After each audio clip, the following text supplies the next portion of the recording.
சமையல் குறிப்புகள். சுவையும் ஆரோக்கியமும் சேர்க்கும் எளிய குறிப்புகள். முதல் குறிப்பு: சாம்பாருக்கு பருப்பு வேக வைக்கும் போது 1 டேபிள் ஸ்பூன் கொள்ளு சேர்த்து வேக வைத்து சாம்பார் வைக்க உடலில் கொழுப்பு சேராமல் இருக்கும். குறிப்பு நம்பர் 2: கோதுமையில் பரோட்டா செய்யும்போது 1 டேபிள் ஸ்பூன் ஓமம் கலந்து செய்யலாம்.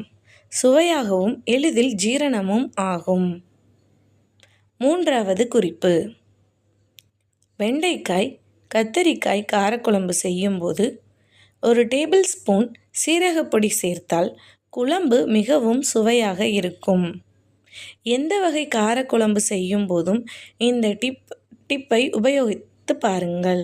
சுவை அருமையாக இருக்கும். நான்காவது டிப்: ரசம் வைக்கும்போது கருவேப்பிலை இல்லை என்றால் சிறிது முருங்கை இலையை கசக்கி தூவி இறக்க தனி சுவை கிடைக்கும்.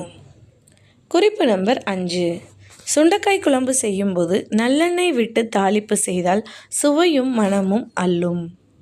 குறிப்பு நம்பர் 6: தேங்காய்க்கு பதில் வெங்காயத்துடன் பீர்க்கங்காயையும் வதக்கி அரைத்தால் குழம்பு கெட்டியாகவும் சுவையுடனும் இருக்கும். குறிப்பு நம்பர் 7: பருப்பு சாம்பாரை சீரகம் தாளித்து இறக்கும் முன்பு சிறிதளவு புதினாவை பொடியாக நறுக்கி சேர்த்து இறக்கினால் சாம்பாரின் சுவை அதிகரிக்கும்.